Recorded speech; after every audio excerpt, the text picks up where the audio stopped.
Et salut à toutes, salut à tous, bienvenue sur The Playoffs et N1, l'émission 100% NBA des équipes de The Playoffs. Et oui, j'ai toujours un peu de mal à dire The Playoffs. C'était TFA pendant des années, maintenant c'est The Playoffs. Et justement, on va recevoir Max. Salut Maxime, peux-tu te présenter rapidement avant de représenter Chris ? Salut Yaya, salut Chris, salut à tous, enchanté. Donc Maxime, moi je travaille comme rédacteur en chef sur The Playoff justement, theplayoff.news/fr pour la version française. On a aussi d'autres versions de sites à l'international dans différentes langues, dont l'anglais, le brésilien, pour différentes audiences. Et on traite donc des 4 sports US majeurs, entre autres. Donc voilà, avec un axe vraiment sport US à fond, et je m'occupe spécifiquement du basket.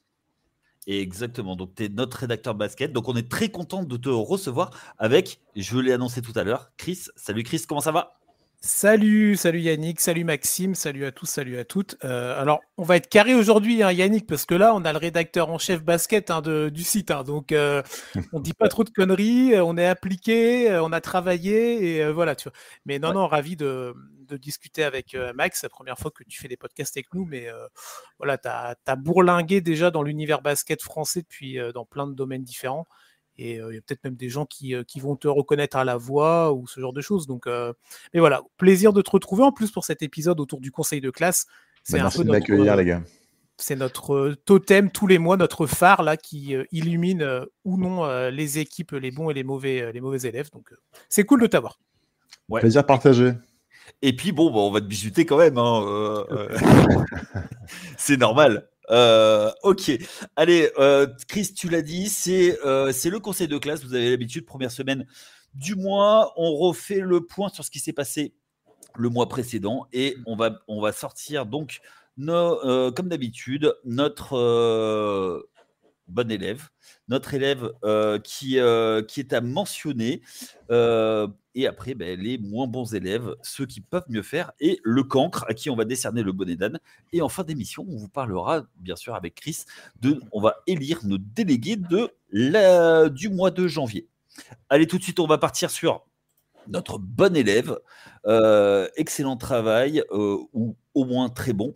On est parti sur les Sacramento Kings avec 17 matchs joués, 11 victoires, 6 défaites. Depuis, il y a eu quand même quelque chose qui s'est passé du côté de Sacramento. C'est en fait le licenciement de Mike Brown et l'arrivée de Mike Bibby. Et bizarrement, ça marche, puisqu'on est sur une série de Doc Christie. Bilan. D'où tu as été nous sortir Mike Bibby. Dis donc. Non, mais c'était la référence. C'était la même époque, mais oui, en plus, je l'ai marqué sur mes notes. Je suis complètement à l'ouest aujourd'hui. Ça tombe bien puisque on est en pleine conférence ouest. Donc, 10 victoires, 4 défaites. Vous, les gars, comment vous voyez cette équipe de Sacramento ? Et après, on va parler de ce qui s'est passé dans la nuit de dimanche à lundi. Vas-y, Max, Vas-y, Max, c'est toi l'invité. Allez, j'en profite. Non, moi, j'ai été très séduit par ce que j'ai vu là de Sacramento. Il faut rappeler quelque chose par rapport à cette équipe-là, c'est qu'ils ont démarré la saison, ils étaient au fin fond des bas-fonds de la conférence Ouest. Ils étaient en 14e position sur les premières semaines, donc avant-dernier. Ça en dit long. Ils ont réussi à revenir jusqu'à la 7e place. Ils ont un peu navigué un peu à vue, et aujourd'hui, ils sont plus ou moins là où on les attendait, mais il y a eu quand même beaucoup de mieux, et ils sont surtout avec un bilan à l'équilibre, ce qu'on avait du mal à imaginer lorsque Mike Brown a pris la porte, je crois que c'était fin décembre maintenant, aux alentours de Noël. Ouais. Donc, ils ont surfé sur une super dynamique. Ce qu'il va falloir voir maintenant, c'est comment cette dynamique-là va pouvoir continuer avec le transfert de De'Aaron Fox, que vous avez largement évoqué hier en Breaking News. Ouais. Alors, on n'a pas évoqué De'Aaron Fox, on a juste évoqué le fameux trade Luka Doncic et AD, mais on va parler justement un petit peu après de De'Aaron Fox, puisque ça arrivait la nuit de dimanche à lundi, puisque quand vous allez écouter, il sera mardi. Mais ouais. Autant pour moi. Oui, non, mais t'inquiète pas, tu connais pas encore toutes nos vieilles habitudes, parce qu'on a un vieux couple avec Chris depuis le temps qu'on se connaît. Les yeux fermés, tu vois. Non, après, évidemment, on va faire un focus sur, j'allais dire le blockbuster trade, non, parce que quand tu passes après Luka Doncic, Anthony Davis, tout est un petit peu fade. Mais quand même, il faut revenir sur ce mois de janvier intéressant. Le ratio de victoire est vraiment très bon. Invaincu à domicile sous Duke Christie. Donc c'est quand même à signaler. Des victoires intéressantes. Ils gagnent contre Houston à la maison, ils gagnent contre Memphis à la maison. Ils font partie des places fortes de la conférence Ouest cette année. Ils vont gagner à Boston. Alors on sait que Boston c'est un peu compliqué depuis quelques semaines, mais ils vont quand même au TD Garden et ils vont remporter le match. Et après ils ont un calendrier un petit peu plus simple. Mais bon, on sait que le calendrier NBA, quand tu as des opportunités, il faut aller les chercher. Ils ont battu les Warriors, ils ont battu Washington, ils ont battu les Sixers, ils ont battu Chicago, ils ont battu Brooklyn. Donc, toutes ces victoires-là, tu te les mets dans le sac et c'est très bien, tu vois. Qu'est-ce qu'on peut signaler? Alors moi, c'est toujours pareil. Déjà l'année dernière, je m'étais plaint. Encore cette année, l'absence au All-Star de Domantas Sabonis. Le gars, il est en double-double de moyenne en permanence. Il est tout le temps en 20, 15. Là, il est en combien? 20, quasiment 21 points de moyenne et 14 rebonds cette saison. Il a fait un 23 points, 28 rebonds contre Boston, donc ce fameux match au TD Garden. Il n'est même pas All-Star. Alors après, tu as toujours des mecs qui, tu as tellement de talent en NBA que tu as toujours des gars qui ne passent pas le cut. Mais tu as l'impression qu'en fait, il y a un côté, il y a à son côté, je ne sais pas, Sabonis, mais moi, ça fait partie des mecs que j'adore. Je sais que ce n'est pas le cas de tout le monde et certains trouvent qu'il a des vraies limitations. Moi, ça m'embête, pour être poli, de ne pas le voir, rentrer dans cette lignée des All-Stars, même si on en a parlé, Yannick, la semaine dernière, le All-Star Game, on s'en fiche un peu, mais d'un point de vue CV et d'un point de vue mise en avant des joueurs et mise en avant de leur saison, je trouve ça dommage pour lui. Donc voilà, après, on va peut-être pouvoir enchaîner sur la suite, mais ce qui est quand même intéressant de noter, c'est cette arrivée de Duke Christie, vous en avez parlé. Ancien joueur des Kings, il faut quand même le signaler. C'était la belle époque, début 2000, avec cette belle équipe des Kings. Après, il a été assistant coach depuis 2021. Il a été commentateur, je crois, aussi pour la chaîne locale des Kings. Et il a quand même réussi à trouver un équilibre autour de DeRozan, de Fox, de Sabonis, de Malik Monk. Des choses plutôt intéressantes. Mais là, j'ai envie de dire, avec ce qui est arrivé là en tout début de semaine, comment il va bosser? Non, mais il y a eu un vrai électrochoc, hein. C'est vrai que l'arrivée de Christie, je pense qu'on ne l'avait pas vu venir. Mike Brown était en plein dans son contrat. C'est quand même quelqu'un qui avait fait des bonnes choses avec de Light de Beam là, en 2022-2023. Oui. Alors c'est sûr qu'ils ont été décevants l'an dernier. C'est vrai que le début de saison était poussif. Poussif aussi par rapport aux efforts de la direction, qui ont quand même fait venir DeMar DeRozan à l'intersaison, avec la volonté du coup de progresser par rapport à l'année précédente. Alors on peut toujours tirer sur DeMar DeRozan. On a fait de toute façon quelques interrogations par rapport à son profil. On se demandait si c'était vraiment la bonne personne pour cette équipe-là. Donc, mais c'est vrai qu'il y a eu un vrai électrochoc. Il y a des joueurs qui ont eu des sorties dans la presse aussi pour faire comprendre qu'ils étaient contents d'avoir un ancien joueur comme coach. Et je pense d'ailleurs à Malik Monk. Je crois que c'est lui qui avait eu ces propos-là. Et puisqu'on parle de Malik Monk, il y a eu un choix fort aussi fait par Doc Christie, c'est d'avoir Malik Monk dans le 5 majeur et de manière systématique pour les Kings. Et ça, je pense aussi que ça a apporté ses fruits. On a pu voir qu'il a été très performant, qu'il était très à l'aise sur le scoring et bizarrement qu'il avait même été capable de monter un peu en température au niveau du playmaking avec pas mal d'assists. Il y a des matchs où il a terminé au-delà de 10 assists, en plus dans des victoires probantes. Je crois que c'est à Boston, je crois qu'il fait aussi un bon score à la passe. Donc voilà, dans un rôle un petit peu nouveau, ils ont réussi à réinventer un peu Malik Monk, même si on sait que c'est un pétard ambulant et qu'il est capable d'avoir des crises assez fortes sur des temps de jeu parfois limités.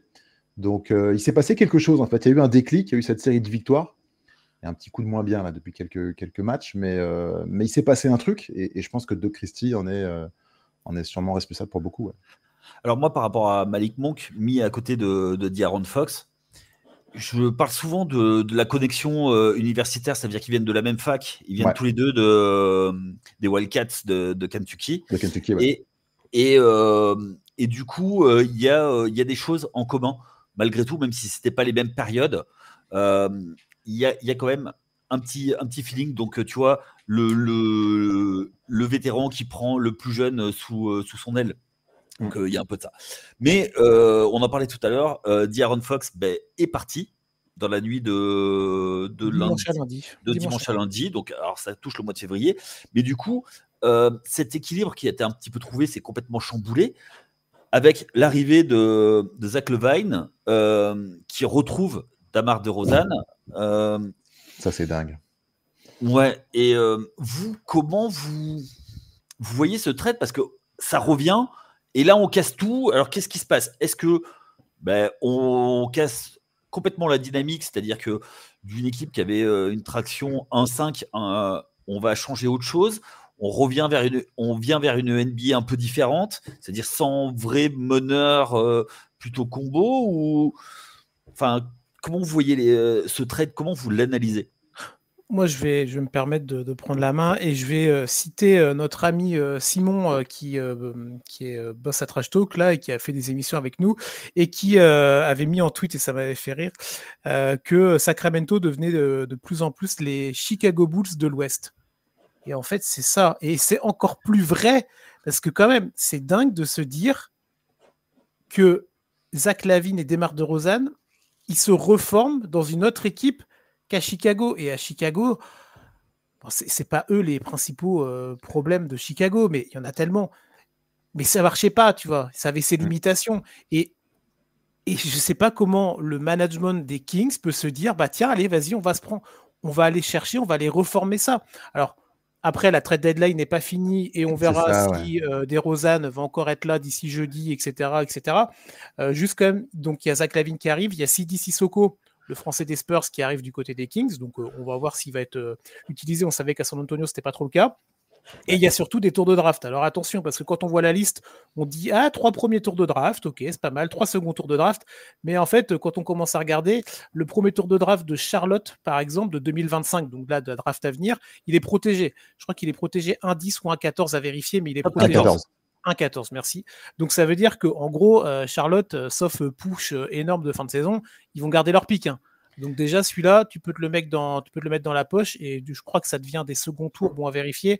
Après, c'est du 2027, les Spurs. Bah, j'ai envie de te dire, si tu as Wemby et si tu as De'Aaron Fox en 2027, tu peux te dire que les Spurs vont être compétitifs. Et après, tu pars en 2031. Donc, en fait, je trouve que la contrepartie est pas bonne. Je trouve qu'il y a un côté précipitation dans la décision de faire ce trade-là. On savait que De'Aaron Fox avait clairement envie de ne pas s'investir dans le projet Kings, avait dit qu'il voulait aller à San Antonio. On sait qu'il y a des affiliations aussi avec Rich Paul, avec Clutch Sports, son agent, etc. On ne va pas rentrer dans tous ces détails-là, mais ça compte. Mais moi, je trouve que du côté des Kings, ne prenez pas modèle sur le management des Bulls, en fait. C'est pas possible. Et là, j'ai l'impression que les Kings, on retourne dans un marasme. T'en parlais, Max, tout à l'heure, tu disais, il y avait eu la belle année, Like the Beam en 2022-2023, tout ça, ok, très bien. Ouais. Mais avant ça, ils avaient fait combien d'années sans play-off? Ils avaient fait 15 ans, 16 ans sans play-off. C'était un record. C'était 19 ans, ouais. C'était KG, ouais, à l'époque, ouais. Et là, en fait, il n'y a pas de projet clair. L'effectif qui était déjà assez bancal, malgré le côté positif qu'on a pu donner tout à l'heure, là, il le devient encore plus. Et moi, je trouve que c'est très, très mal joué de la part des Kings. Ils auraient pu obtenir bien mieux pour Fox. Est-ce que, pour toi, Max, ils essayent de refaire le même coup qu'ils ont fait avec Damontas Sabonis? C'est-à-dire que quand ils vont trader pour... comment il s'appelait, Buddy Hield, qui était une satisfaction, pour aller chercher et à Liberton, pour aller chercher Damontas Sabonis. Est-ce que tu crois que eux, ils ont vu quelque chose en Zach LaVine qui va fitter dans cet effectif, ou est-ce qu'ils ont quelque chose dans leur effectif? Parce que on l'a pas dit, mais ils perdent aussi Kevin Huerter. Oui, bien sûr. Ouais, alors Kevin Huerter qui était devenu vraiment un joueur de complément pour le coup, qui a vraiment régressé dans la hiérarchie des Kings, petit à petit, il avait un peu coulé, notre ami. Donc, je pense que c'est un moindre mal. Moi, je suis persuadé que tout ça, c'est transitoire. Je ne peux pas imaginer qu'on puisse se projeter avec cette paire-là qui n'a rien fait à Chicago. Alors, quand je dis rien fait, je caricature, mais on ne peut pas dire qu'ils aient porté les Bulls très loin. Je suis persuadé que l'un des deux va quitter le navire, que ce soit LaVine ou DeRozan. Je ne sais pas quelle est la valeur de DeRozan aujourd'hui, mais si je devais faire un choix...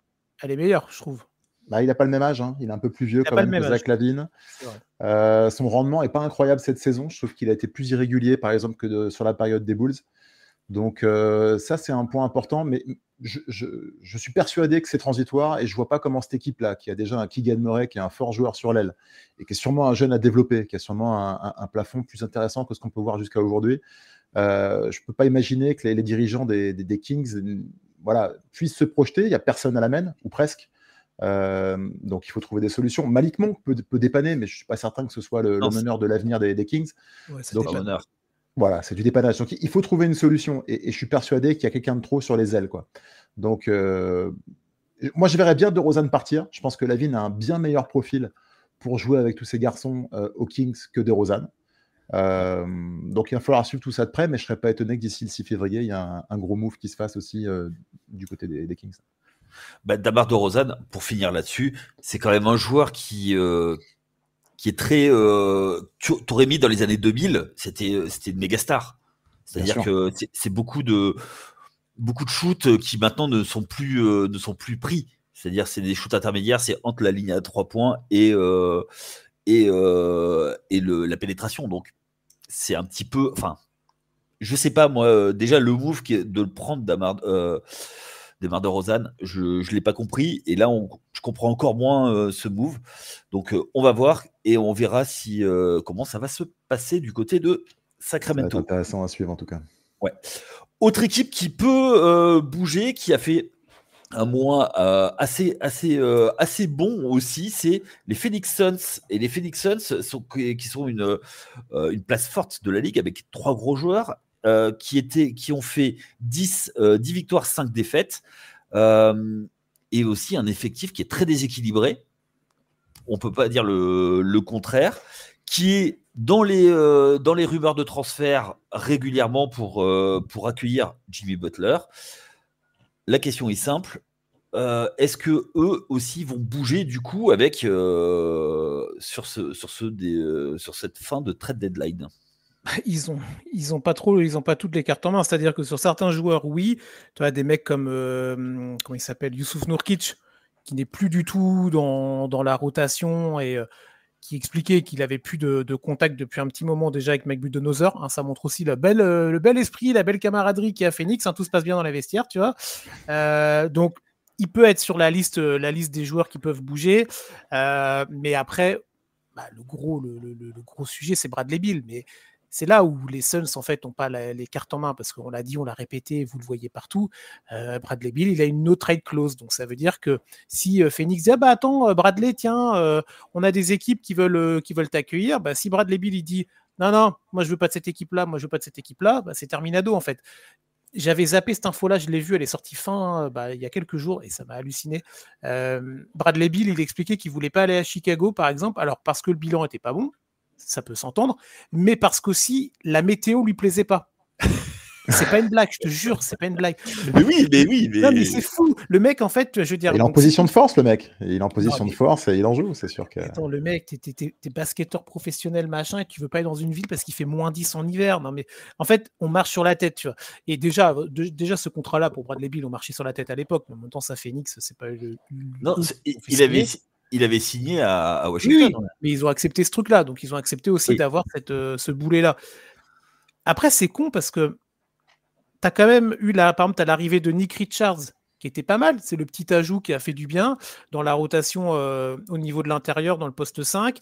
Il y a des choses qui sont proposées par Mike Budenholzer. Après, je trouve que personnellement, ça se repose trop. En fait, c'est une équipe qui est assez instable parce que elle peut proposer de très belles perfs, mais elle se repose trop sur ses joueurs stars, sur le fait, ok, on a Booker, on a Durant, donc ils vont nous sauver la mise, tu vois. Alors ça va passer sur certains matchs, et parfois en fait tu vas te casser les dents parce que l'adresse sera moins là, parce que l'adversaire va mieux identifier les problématiques. Et quand tu regardes, juste je terminerai là-dessus, ils ont un beau bilan, on les a mis dans la bonne surprise parce que comme tu l'as dit, 10 victoires, 5 défaites, c'est quand même intéressant. Ça fait 2 tiers de matchs gagnés dans le mois. Mais le calendrier était vachement abordable et en fait, à chaque fois que tu rencontrais des équipes où le niveau était supérieur, t'as perdu. T'as perdu contre Indiana, qui est une des meilleures équipes de la conférence Est sur le mois de janvier. T'as perdu contre Atlanta, bon voilà. Et tu t'es pris une tôle contre Cleveland.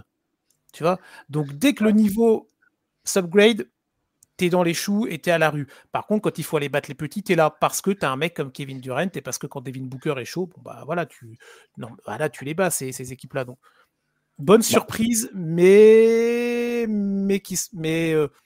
sur lesquelles il va falloir que ça bouge parce que sinon, Phoenix, ça ira pas très loin cette année. Toi.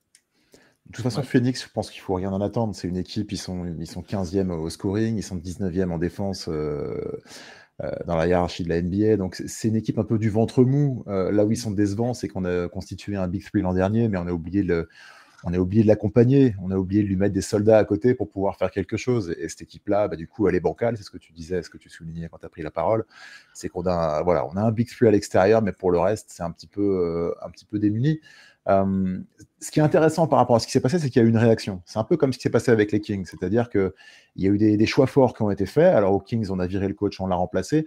À Phoenix, il y a un coach en place qui s'appelle Mike Budenholzer, qui a fait quand même des bonnes choses par le passé, mais qui n'a pas fait que des grandes saisons, si on regarde attentivement son bilan, qui s'est dit, il y a 2 garçons que je vais mettre sur le banc, il y en a un, je ne vais plus le faire jouer du tout, et l'autre, il sera off the bench, et il pourra m'amener un peu de l'intensité sur la second unit, et finalement, ça a porté ses fruits. Et c'est en ça que c'est intéressant, c'est-à-dire que on essaie de réfléchir à des solutions, malgré le fait que l'équipe soit mal construite. Il y a des choses qui ont été opérées par Budenholzer, et il y a ce bilan qui est assez flatteur. Mais comme tu viens de le dire, ça mord la poussière face aux grosses écuries. Ça perd même parfois contre des petites équipes comme les Hornets en début de mois de janvier. Donc cette équipe-là, de toute façon, je crois que ça va se terminer assez vite la saison. Pour revenir aux rumeurs de trade, on a appris aujourd'hui que Butler, la destination qu'il aurait ciblée, ce serait effectivement Phoenix. Maintenant, quelle est la contrepartie? Est-ce que Bradley Beal peut accepter d'aller jouer à Miami? Si tu parles de climat, on a tendance à penser que South Beach, ça peut l'intéresser.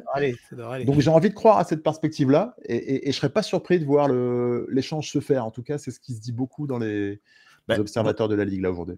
Ouais, Bradley Beal était, avant de partir de Washington, était souvent mis là-bas. Chris, mais alors, est-ce que je te pose une question, Maxime? Moi, j'entends le côté machin. Imaginons le deal, tu as Butler qui vient d'un côté, il va à Phoenix, et Miami récupère Bradley Beal. Est-ce que tu penses que le management de Miami, Pat Riley, machin, ils vont accepter que Bradley Beal vienne avec son côté déjà, il se blesse pas mal, son côté... il est plus aussi fort qu'avant parce qu'il prend de l'âge, et surtout parce qu'il a cette no trade clause. Est-ce qu'ils vont pas dire, ok, nous on accepte le deal, mais par contre Bradley, tu me l'enlèves cette clause, tu vois? Parce qu'il a dit, Bradley Beal, qu'il était ok, il pouvait envisager de l'enlever. Mais pour moi, c'est un boulet, ce truc-là, tu vois. Toi, t'en penses quoi? Tu penses que Pat Riley peut accepter d'avoir un Bradley Beal avec une no trade clause? Je pense pas que le joueur la lèvera. Tu vois, ça va un petit peu avec ce que tu disais tout à l'heure. C'est le gars, il choisit ses destinations en fonction de la météo. Enfin, quand on en est à ce niveau-là, je me dis que c'est que tu as des acquis, tu as réussi à négocier des choses assez incroyables dans ton contrat. On peut se rappeler qu'il a été meilleur marqueur de la Ligue à une époque. Hein. Alors certes, il gagnait pas beaucoup de matchs à Washington, mais c'est un garçon très talentueux qui sait jouer au basket. Mais je crois qu'aujourd'hui, il est plus dans cette disposition-là. Il en a plus la capacité. Il est très irrégulier. Vu l'état d'esprit, j'ai du mal à imaginer qu'il aille lever sa no trade clause pour les beaux yeux de Pat Riley ou du 8, quoi. Ok, donc mais du coup, est-ce que tu vois le management du Heat se dire, bon, ok, on se débarrasse du boulet Butler pour récupérer potentiellement notre boulet, tu vois? Je pense que ça peut être un deal à 3 équipes. Ça peut être un deal à 3 équipes. Il faut qu'il y ait d'autres contreparties. Ça peut pas être un simple échange Bill Butler. Bien sûr, donc, oui, c'est plus complexe que ça. Mais je pense qu'il y a une telle impasse du côté du Heat avec Jimmy Butler que c'est pour avoir un mec à 50 millions qui joue pas, ou avec qui tu es dans un bras de fer permanent et qui te pollue en permanence le climat dans l'équipe et dans la franchise. Ça peut t'amener à faire des choses que tu n'aurais peut-être pas fait dans d'autres circonstances. On connaît le talent de négociateur de Pat Riley. Il va réussir à trouver quelque chose s'il doit vraiment y aller. Mais pourquoi il ferait un cadeau à Jimmy Butler alors que ça se finit mal? C'est ça. Ah oui, c'est clair. Butler qui disait là, en gros, il y avait eu aussi pareil, on fait une petite encartade, mais c'est important, Butler, et il parlait, les Warriors qui étaient en destination, et les Warriors, ils ont coupé court, mais en même temps, tu m'étonnes, il a expliqué qu'il n'allait pas vouloir négocier après une prolongation avec les Warriors, tu vois. Tu m'étonnes, les mecs, ils vont pas le prendre, tu vois. Déjà que c'était pas dans les tuyaux, en tout cas, de façon urgente, mais ça ressortait souvent. Bon, bah là, les négociations coupent court. Donc, quand en plus Butler, du coup, il fait un peu la diva et il dit bah non, moi je veux pas aller là, moi c'est Phoenix ou rien. Ouais. Alors, moi j'ai une question par rapport à ça. C'est que, ok, il veut aller à Phoenix, mais est-ce que Phoenix a intérêt à le récupérer? Parce que est-ce que ça résout les problèmes de Phoenix? Parce que il y a un déséquilibre patent. Et j'ai une deuxième question sous-jacente. Est-ce que Phoenix est pas en train d'enterrer la carrière de David Booker? C'est une bonne question. Vas-y, Max, tu choisis la question que tu veux. Et... J'aime bien celle sur Booker, moi. Elle est pas mal. Ouais. Alors, il y a deux choses. Je pense que Devin Booker, il s'enterre un peu lui-même. Je pense qu'avec les saisons qui passent, on est en train de se rendre compte que ce garçon-là, c'est pas forcément un grand leader. J'aime beaucoup le joueur. Je trouve que c'est un mec ultra talentueux. C'est un superbe joueur et qui se donne, mine de rien, soir après soir. Je pense que c'est pas un mec qui se planque. Mais ce que je regrette un petit peu, c'est qu'il soit pas capable de plus prendre en main les choses. Et on a l'impression que cette équipe-là, en fait, elle a plus aucune, comment dire, il y a plus de leadership, il y a pas de saveur, il y a pas de supplément d'âme. Et on le ressent absolument pas, en tout cas quand on regarde les matchs de Phoenix. On sent pas ce sursaut d'orgueil, on sent pas tout ça, cette fierté qui pourrait les aider justement à progresser et puis à être un peu plus haut dans le classement pour espérer autre chose qu'une simple fin de saison régulière ou un play-in un peu pourri. Donc, oui, ils sont en train d'enterrer un petit peu le potentiel d'un joueur comme celui-là, qui est un excellent joueur, et on est frustré de ne pas le voir faire plus de post-season, de grands matchs de play-off et de retourner en finale comme il l'avait fait avec les Suns à l'époque. Mais en même temps, je trouve qu'il ne s'aide pas beaucoup. Et puis finalement, est-ce qu'il n'est pas un petit peu à sa place dans ce marasme-là?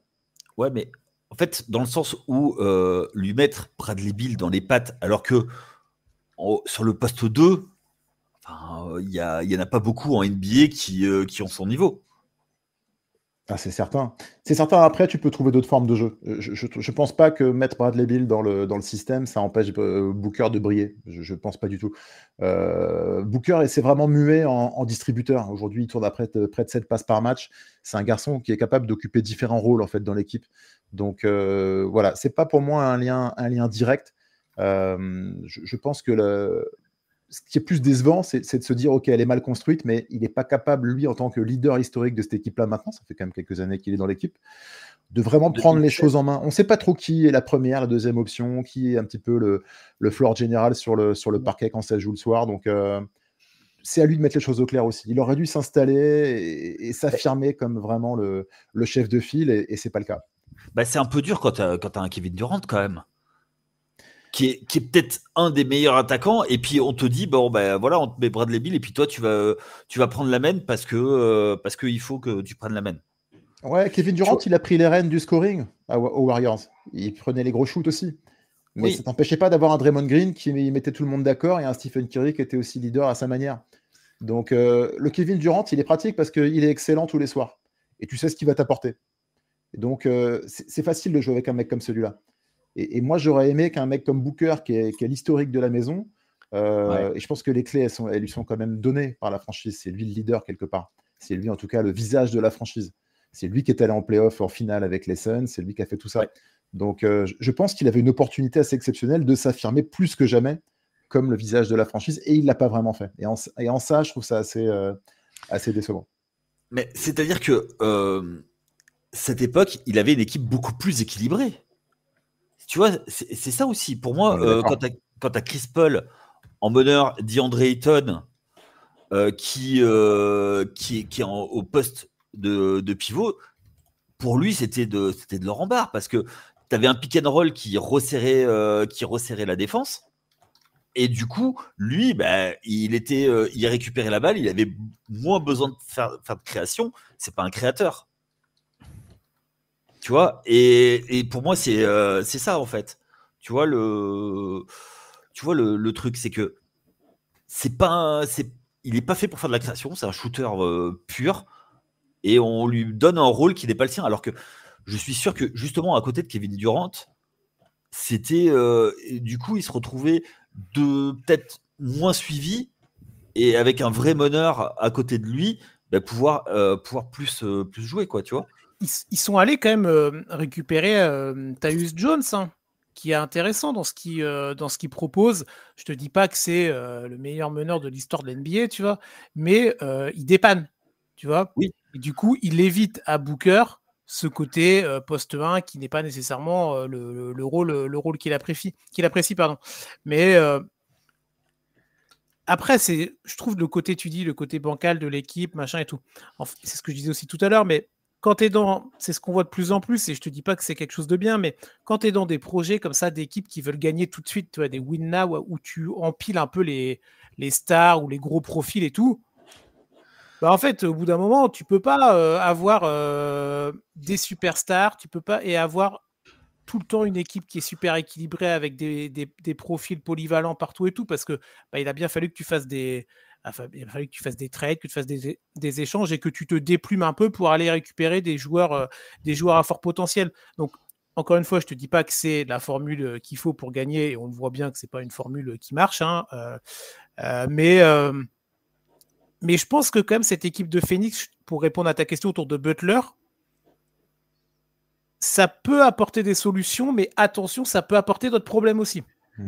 C'est ça, en fait, le truc. Et moi, tu vois, je trouverais ça vachement excitant d'avoir un Jimmy Butler dans cette équipe-là, parce que Jimmy Butler, même si il a son côté tête de con, etc. Ah ben ça, c'est clair. Il est jamais bien parti d'une franchise. Hein. Ouais, mais oui, bien sûr, mais je veux dire, il a emmené quand même 2 fois le 8 en finale NBA.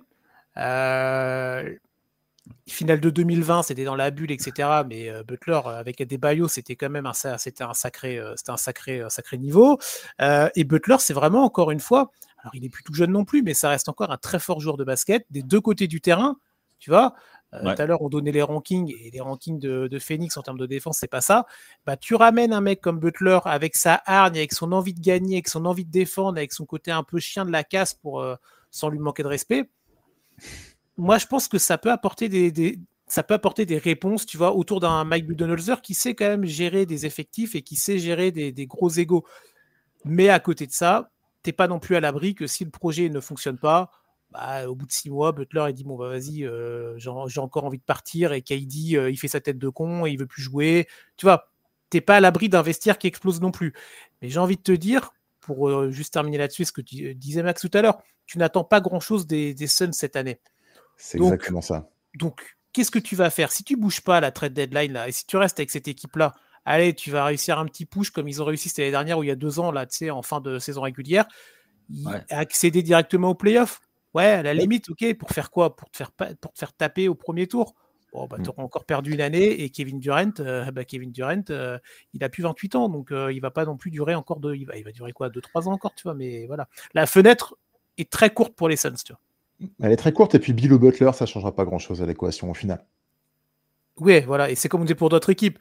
À côté de ça, il faut arriver à faire d'autres petits moves qui peuvent faire la différence. Mais le problème de Phoenix, c'est qu'ils sont bloqués. Ils sont bloqués, ils ont le second Apron, ils sont bloqués de partout. Ils peuvent, tu vois, le salary cap et tout fait que plus tu dépasses ça, plus tu es contraint dans tes choix, et dans tes choix d'effectifs et de contrats.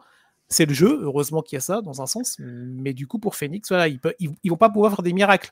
Donc si tu peux arriver à refourguer le contrat pourri de Bradley Beal et aller récupérer même un Butler qui peut t'apporter des problèmes mais aussi des solutions, vas-y, hein. Franchement, vas-y. Ils ont rien à perdre. C'est ça. Ok. Bon, je crois qu'on a été assez complet sur Phoenix. On va enchaîner maintenant sur l'autre versant, ceux qui ont un petit peu moins performé. Et on va commencer tout de suite avec une équipe qui peut mieux faire. On pensait pouvoir mieux faire, c'était les Pelicans. Les Pelicans, sur le mois, c'est 7 victoires, 9 défaites. Pourquoi on les a mis là? C'est parce que c'est une équipe qui intrigue. Dans le sens où ils ont très très mal commencé. Zion est revenu, il recommence à gagner, et là, patatras. Là, c'est Dejounte Murray, la recrue star de l'été, qui là vient de se blesser. Bon, du côté des Pelicans, on est en pleine période des transferts. Du coup, est-ce qu'on appuie sur le rebuild complet et on trade tous ces assets? J'en ai un en tête, Brandon Ingram, qui est annoncé partant depuis je ne sais pas combien de saisons. Max? Écoute, moi, les Pelicans, pour moi, c'est un mystère. C'est une équipe que j'imaginais très haut il y a 2 ans. Je pense qu'ils avaient toutes les pièces du puzzle pour être une équipe magnifique, avec des jeunes, avec un petit peu d'expérience, avec plein de profils différents, avec des joueurs impactants, que ce soit Valanciunas à l'époque, il est parti maintenant, mais je l'aimais beaucoup aux côtés de Williamson s'il avait été capable de mettre un pied devant l'autre. Il y avait Dejounte Murray qui arrivait, mais il y avait CJ McCollum, il y a Brandon Ingram, il y a Trey Murphy, il y a il y a tellement de monde partout. C'était une équipe qui avait de la profondeur en plus. qu'elle avait tout pour exceller. Résultat, c'est un peu la cata, mais la cata parce qu'il y a eu surtout énormément de blessures. J'ai pas l'impression qu'il y ait forcément autre chose à incriminer, si ce n'est peut-être les kinés et le staff médical de l'équipe. Mais je crois que c'est un peu la faute à pas de chance. Il y a Dejounte Murray qui s'est encore pété cette nuit, qu'on ne verra pas de la saison. On sait qu'il a été gêné en plus dès le début de l'année. Il a commencé assez tard sa saison, donc c'est un peu une catastrophe. Et la question que tu poses, elle est incroyable parce qu'on a l'impression que ça fait des années qu'ils sont en reconstruction. Au moment où on a l'impression qu'ils ont toutes les pièces du puzzle, on en revient à se reposer la question de savoir s'il faut qu'ils pètent tout pour reconstruire ou pas. Et c'est quand même assez incroyable. Alors, c'est pas forcément tout péter, mais c'est au moins faire des trades pour récupérer des choses de leurs joueurs qui sont un peu bankable. Moi, j'aurais tendance à penser qu'il vaut mieux laisser passer l'orage, qu'ils ont fait assez de travaux pendant assez longtemps. Ils ont des joueurs de qualité, c'est indéniable. Après, un Brandon Ingram, c'est un cas particulier pour moi. C'est un garçon qui a du mal un petit peu à se situer dans cette équipe-là. On n'a jamais su si c'était vraiment le franchise player, pas le franchise player, quel était son rôle exact, quel était son plafond aussi. C'est un joueur qui est quand même assez irrégulier, même s'il a des hauts assez hauts par moment. Mis à part Brandon Ingram, que j'essaierai de monnayer d'une manière ou d'une autre, et je pense qu'il a une bonne cote quand même à travers la ligue, parce que des 3 avec ses dimensions, avec sa capacité à faire un petit peu tout et de shooter de tous les coins du parquet, il n'y en a pas quand même 36 dans la ligue. Je pense que c'est une très bonne monnaie et qu'il faut essayer de le monnayer au max. Après, pour le reste, je pense qu'ils ont vraiment un effectif hyper intéressant et qui, s'il est en forme, peut vraiment performer. Ouais. Ok. Toi, Chris, on en avait parlé en off il y a quelques temps. Est-ce que toi aussi, tu crois que le problème des Pelicans, c'est qu'ils sont sur leur salle a été mise sur un cimetière indien et en fait, ils ont pas de bol, quoi. Ouais, en fait, je commence de plus en plus à le croire, et pourtant la sorcellerie, c'est pas nécessairement le truc que j'accroche le plus. Toi qui es breton, normalement, tout ce qui est druidique... Non, moi, c'est plus les crêpes, tu vois. C'est pas mal aussi. Non, mais tu vois, je suis pas nécessairement d'accord avec ce que tu disais, Mac, j'entends, mais quand tu t'expliquais, alors c'est clair que les blessures sont le cœur du problème aux Pelicans. C'est aussi pour ça qu'on les a mis, comme tu l'as dit, on peut mieux faire parce qu'on veut aborder cette équipe-là. Et les blessures, oui, ok.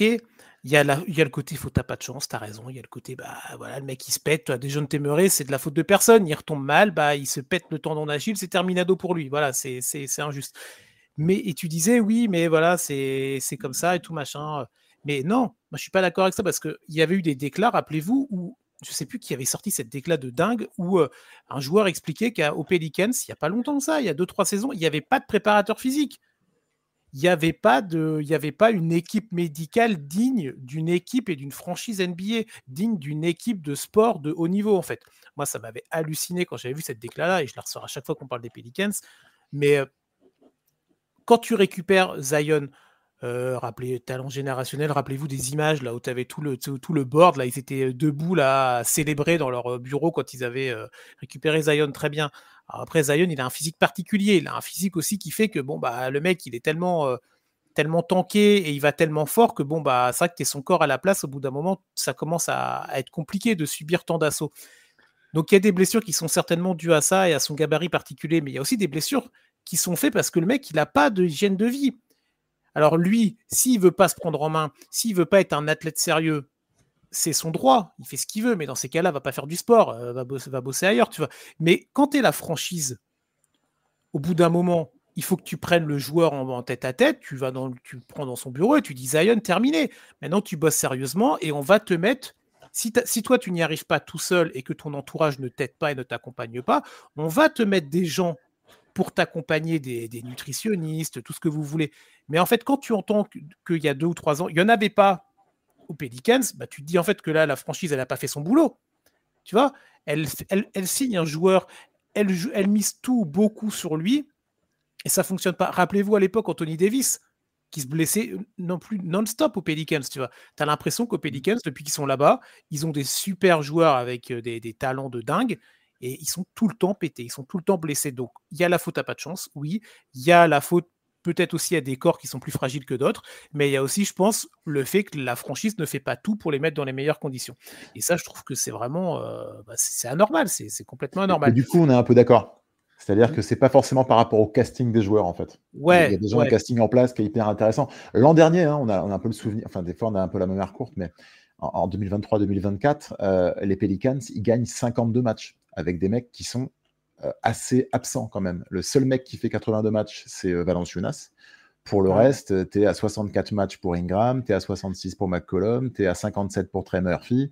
Et malgré tout ça, ils finissent 6e à l'Ouest, donc qualifiés directement pour les playoffs, avec 52 victoires. Mais parce qu'ils ont une équipe avec plein de potentiel et tu as plein de joueurs extrêmement intéressants. Des mecs comme Herb Jones, c'est super. Des mecs comme Trey Murphy, The Third, là, c'est très bien. Qui marche bien en ce moment. Mais ouais, tu as Yves Missy. On l'a vu la fin d'année, il cartonné. Non, mais Yves Missy, j'ai été regardé tout à l'heure, c'est le seul joueur qui a fait 40 matchs pour les Pelicans. Tous les autres, ils sont à 30. Alors après, c'est 30, 32 31. Et ça descend. Et Dejounte Murray, Zion Williamson, Brandon Ingram, le noyau auquel tu t'attends pour que cette équipe performe, et si ce noyau-là était là, je pense que les Pelicans, on les aurait peut-être pas mis un peu mieux faire.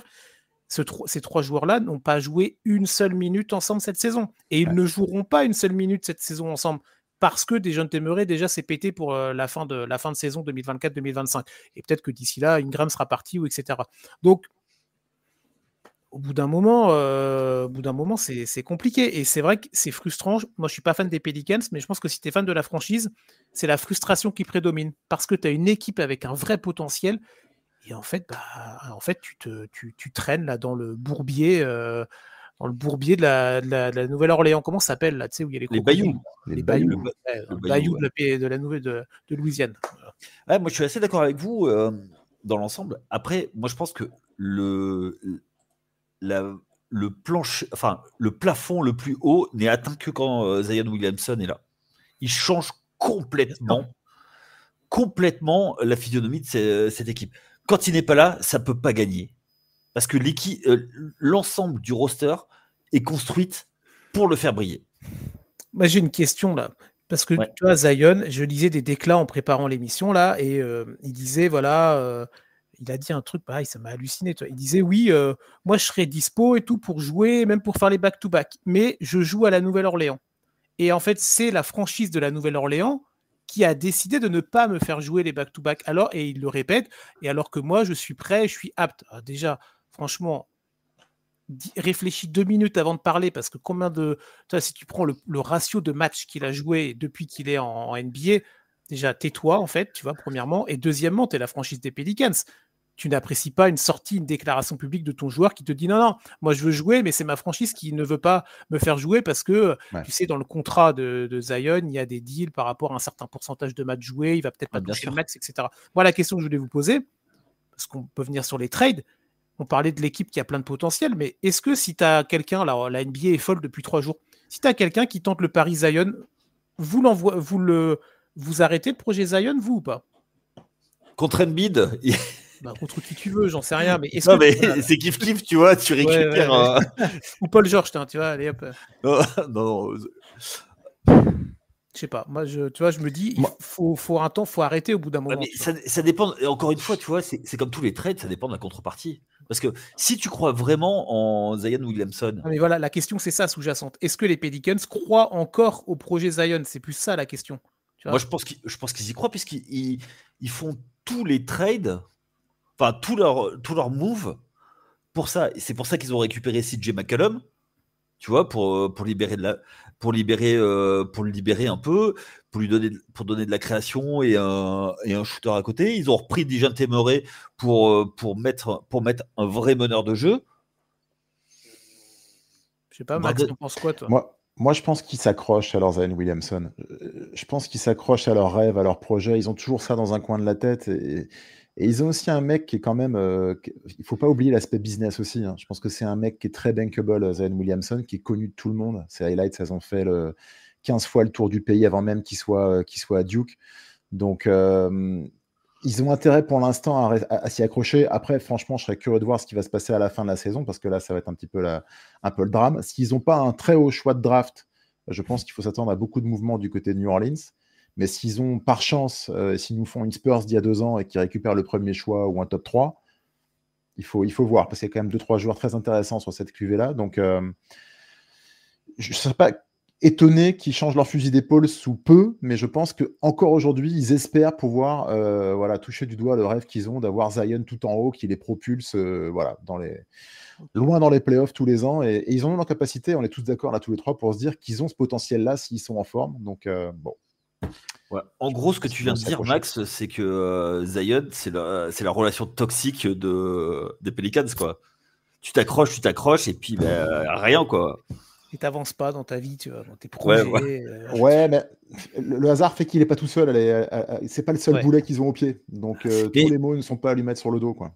Ouais. Moi, il y a une chose là-dessus, quand même, c'est que on sait que comment dire, les propriétaires, c'est aussi les mêmes propriétaires que les Saints de la Nouvelle-Orléans, donc au football américain, que c'était suite à un décès que c'est une propriétaire et que elle est plus tournée football américain que basket, quoi. Est-ce que elle a vraiment envie que les choses changent du côté de la Nouvelle-Orléans? Est-ce qu'elle s'y implique vraiment? C'est ça, moi, c'est une vraie question que je me pose à terme. C'est pas un marché, la Nouvelle-Orléans, tu vois, quand tu vois l'histoire de cette franchise-là, ça n'a jamais été tu vois, quand tu parles des marchés NBA, sur les 30 marchés, je pense que les Pelicans, tu les mets déjà dans le dernier tiers, c'est sûr, avant de les citer, et tu les cites plutôt dans les 5 derniers que, tu vois.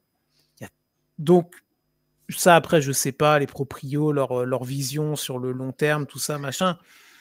Mais c'est sûr que ça joue pas. Il n'y a pas l'air d'avoir un cheminement clair dans ce qu'on veut faire avec cette franchise-là.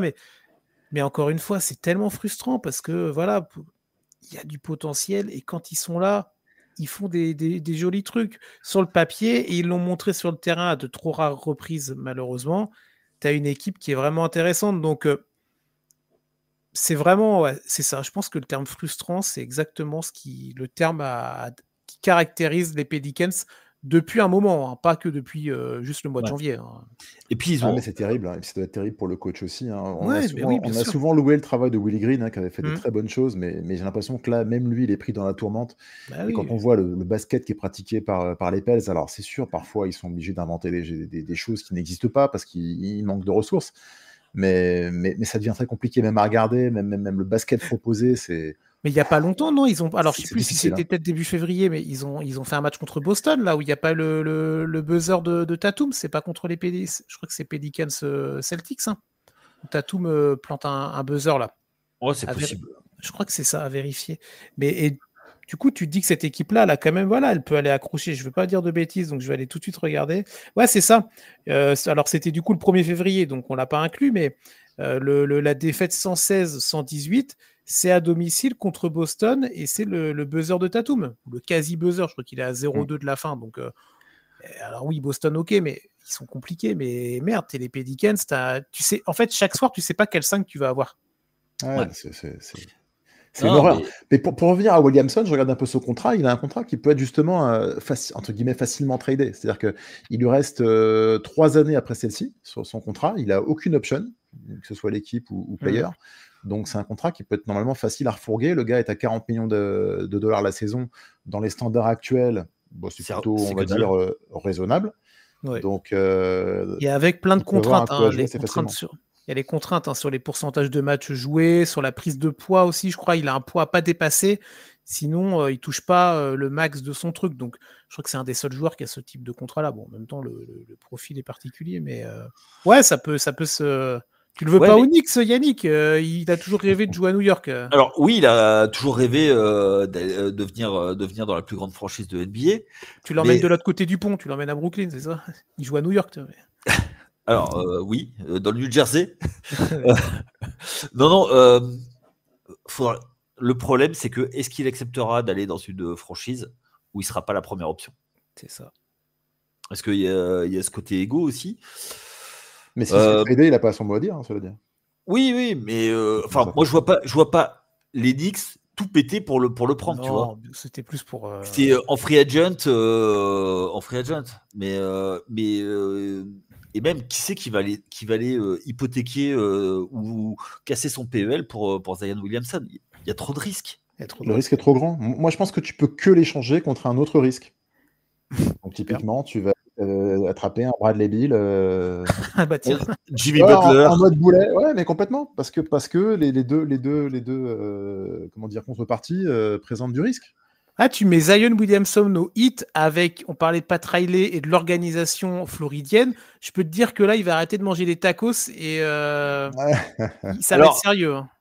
Mais non, mais le Ils vont truc, lui c'est mesurer que... sa masse graisseuse à l'arrivée, là. Ah, putain, ça va être Mais quelque non, chose. c'est Hein. Pat Riley, il va l'attendre avec une balance, tu vois. Il va descendre du jet, il y aura une balance. Tu rigoles, il met toute la mafia cubaine sur son dos. Ah ouais, non, mais attention. Cela dit, on le charrie, mais quand il est revenu et qu'il a claqué son 3-6 Moulin, ouais, il nous a quand même surpris parce qu'on l'imaginait pas capable comme ça, dès son retour, nous planter ça.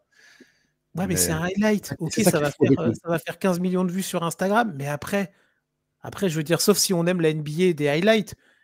Mais c'est ce qui entretient le mystère aussi. C'est que tu as un mec qui est injury prone qui est jamais là. Par contre, quand il est là, tu as l'impression qu'il peut encore sauter au plafond et tu comprends pas pourquoi il est pas là au match suivant. Tu vois, comment tu peux claquer ça et 2 soirs plus tard ne pas jouer, quoi. C'est ça qui est un manque de mental aussi, peut-être, je sais pas. On n'est pas à sa place. Mais ça doit même frustrer les fans, tu vois. C'est un peu à l'image de ce qui se passe avec Kawhi. Tu sais jamais ce qu'il a et tu sais jamais quand il va jouer. Voilà, tu le sais que le jour J, 1 heure avant. Moi, j'ai une question, c'est que tu soulèves quand même une question. Qui est fan des Pelicans? Les gens de la Nouvelle-Orléans, peut-être? Ouais, mais à part eux. Enfin, bon.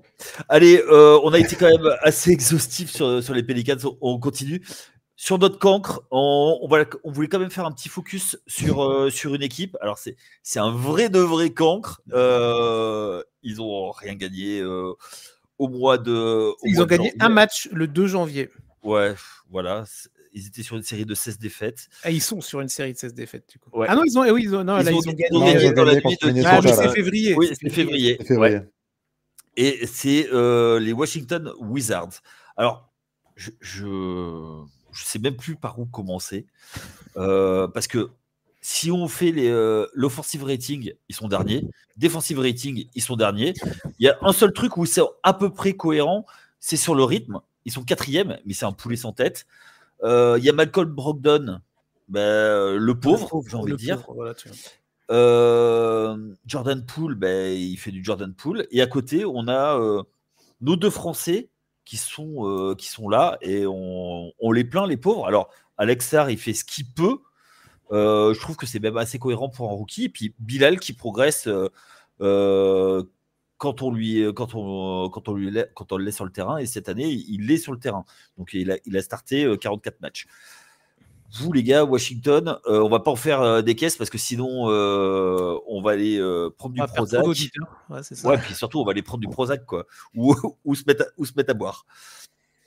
Bon, franchement, j'ai pas grand chose à dire sur les Wizards, les rankings, voilà, le bilan, 16 défaites consécutives, c'est une honte. Et en fait, moi, ce qui me gêne, tu parlais des Français, j'ai même pas envie de parler du reste de l'effectif, tu vois, ça m'intéresse pas. Limite, Brogdon, tu l'as dit, parce que c'est un bon joueur quand même, et là, quand il était à Boston, après il est parti à Portland, on se dira, le pauvre, il est à Portland, et maintenant il est à Washington, tu vois. C'est vraiment, ce gars-là, en plus, c'est un super joueur, mais bon, tant pis pour lui, et c'est malheureux, mais c'est la NBA, mais moi, c'est les 2 Français.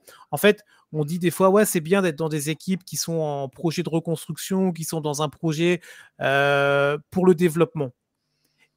Mais faut-il encore qu'il y ait une envie de développement?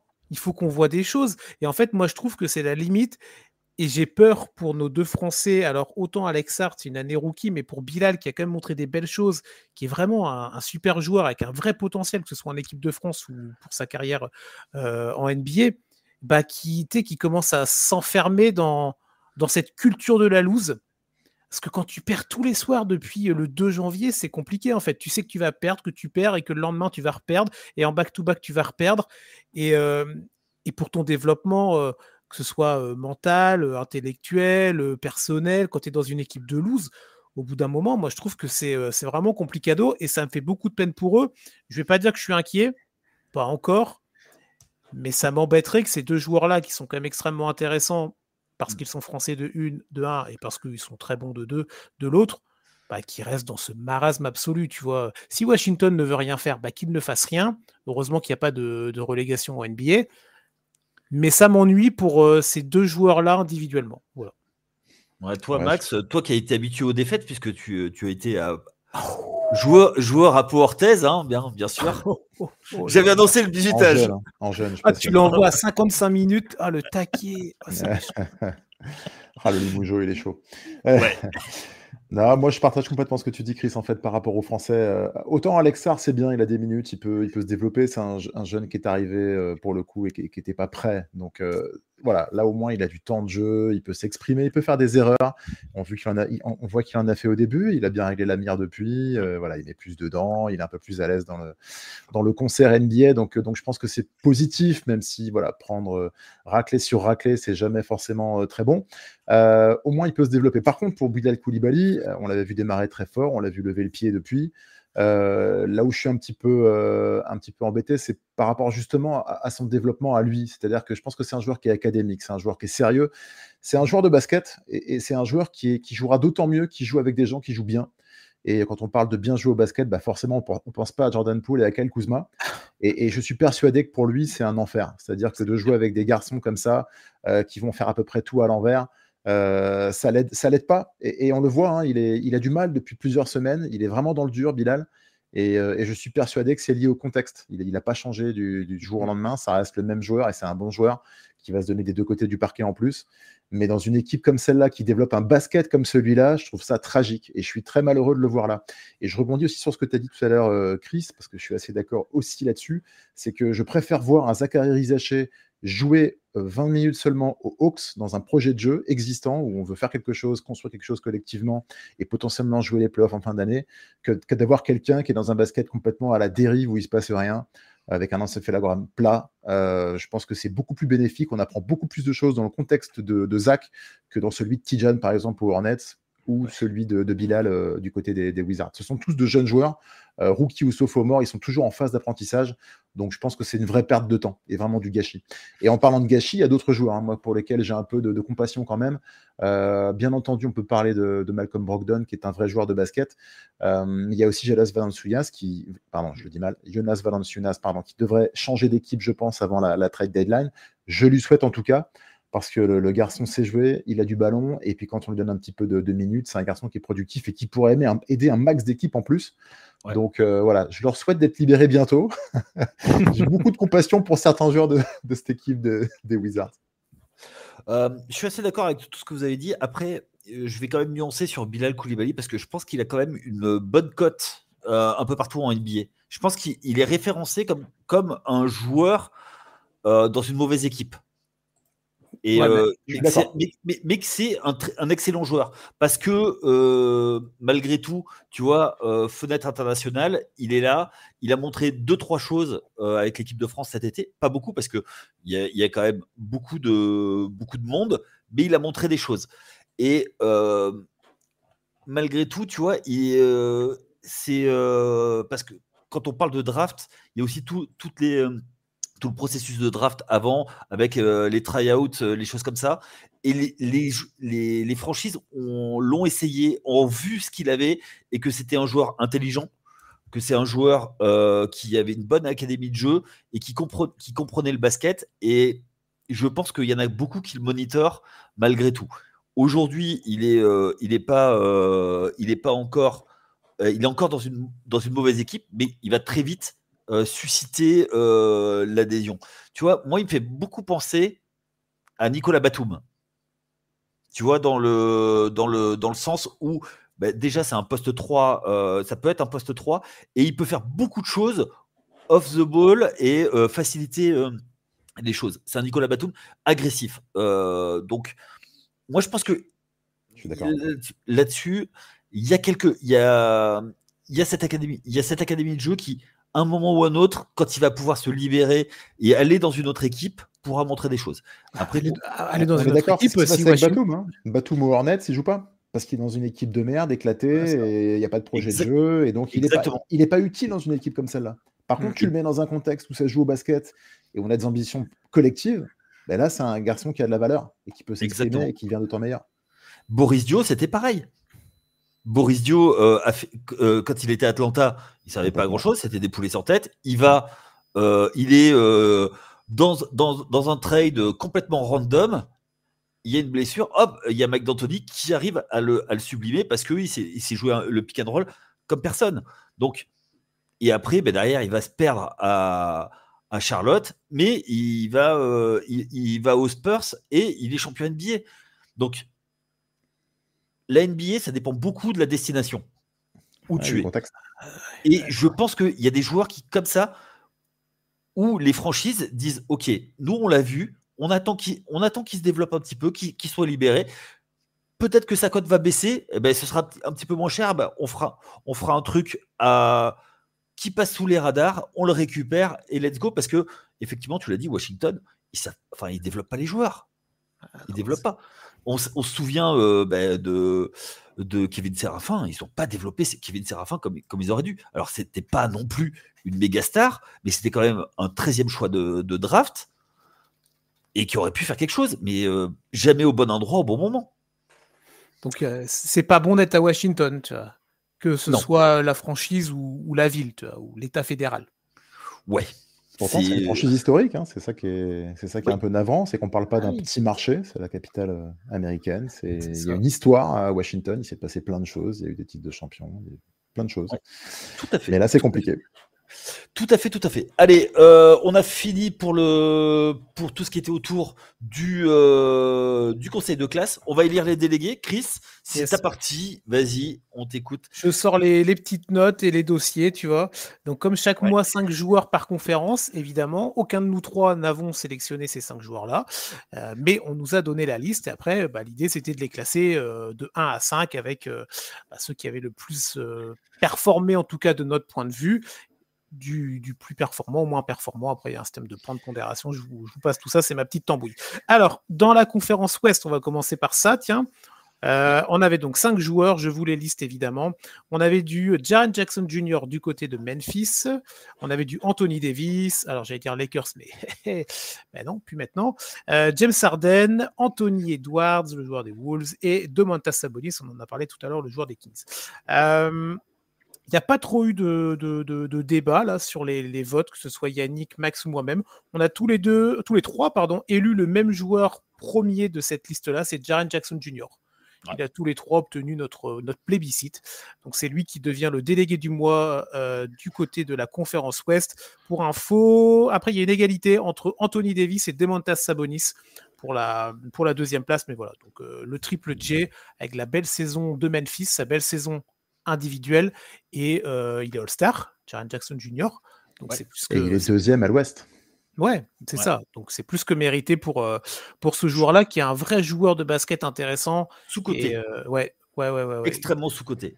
Mais regardez, il y a eu pas mal de choses qui sont sorties dernièrement sur, je crois que c'est The Athletic qui a fait un gros article là-dessus, sur le fait qu'il ait développé sa main gauche de manière assez incroyable. Aujourd'hui, il met l'essentiel de ses points avec sa main gauche alors que c'est un droitier.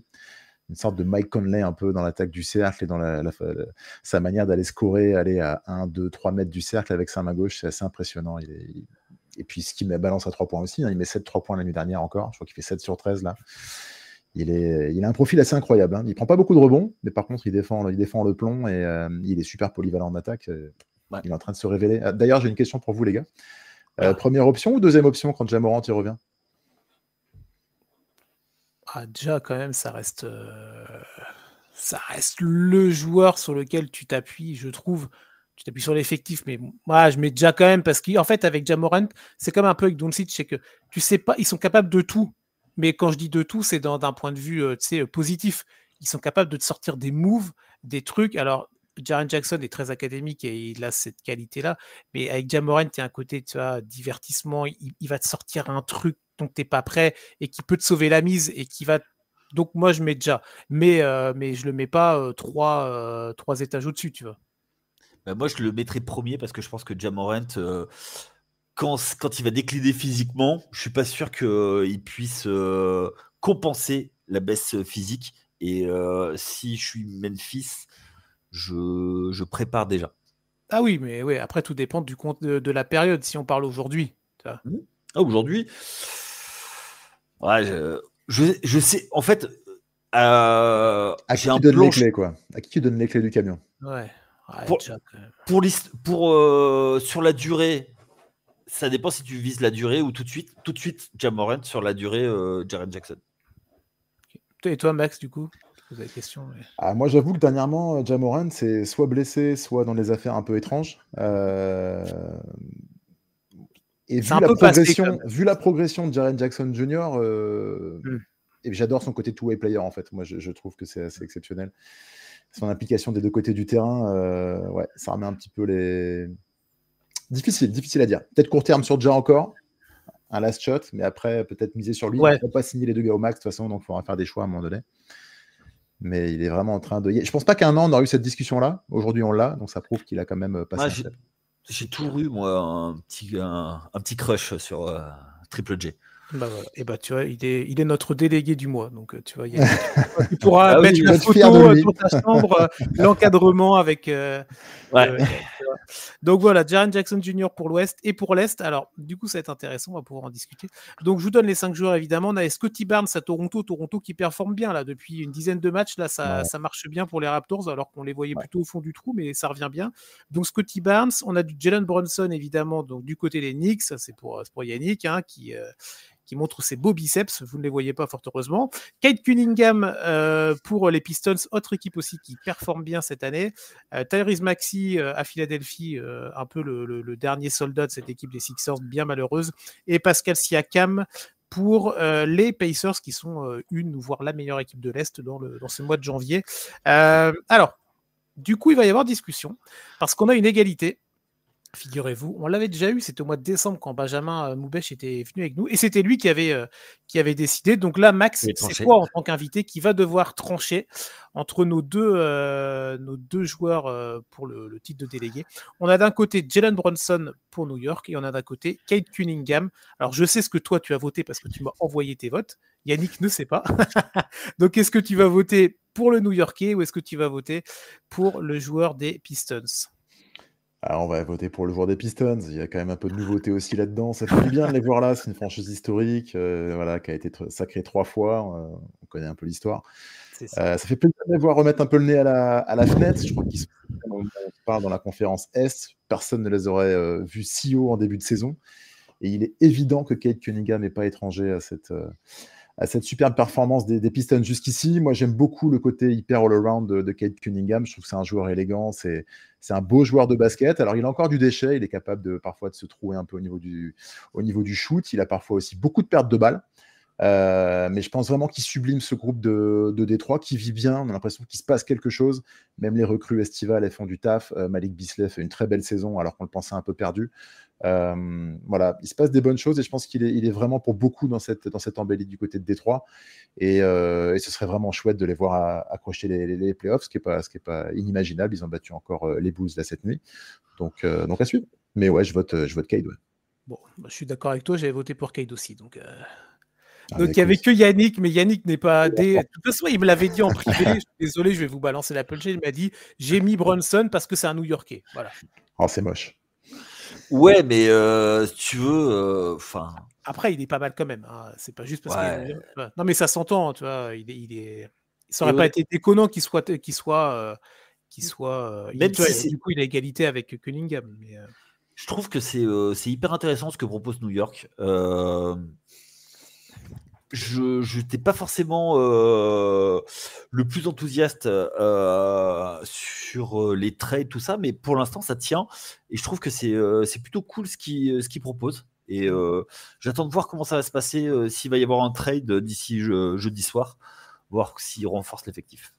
Bon, donc voilà. Donc Cade Cunningham pour la conférence Est et Jaren Jackson Jr. pour la conférence Ouest. C'est bien. Renouvellement dans les noms, c'est pas les gros noms, les grosses superstars, tu vois, c'est des très bons joueurs, très forts joueurs. Ouais, et voilà, ça montre aussi que la NBA, c'est un vivier avec tellement de joueurs et tellement de polyvalence et tellement de forts joueurs que voilà, chaque mois, il peut y avoir des bonnes surprises et ça fait plaisir d'avoir ces deux équipes-là tout en haut. Voilà, messieurs. Allez, c'est le temps pour nous de conclure. Merci, Max, de ta présence.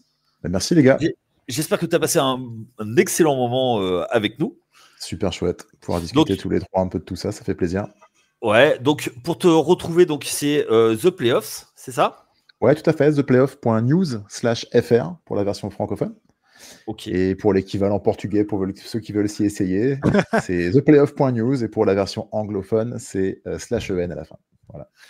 Ok, donc c'est parfait. Donc on vous rappelle que notre comment ça s'appelle? Alors, Oui, qu'est-ce que tu veux dire, Prochain Yannick? podcast. notre surdoué, c'était Ah oui, Sacramento. d'accord. Waouh, oh la C'était vache. Sacramento. Phoenix, notre bonne surprise. Les Pelicans peuvent mieux faire. Et notre cancre, c'était Washington. Les délégués, on a dit Cade Cunningham d'un côté, de l'autre côté, Jaren Jackson Jr. Donc, merci à tous de nous avoir écoutés jusque-là. N'hésitez pas à aller venir discuter avec nous sur les réseaux sociaux. Ce sera avec grand plaisir d'aller suivre les articles sur The Playoffs avec notamment Max, Chris aussi. Donc, on vous souhaite à tous une bonne soirée si vous nous écoutez en soirée, une bonne journée si vous nous écoutez en journée, et à très bientôt sur les antennes de The Playoffs. Ciao! Ciao.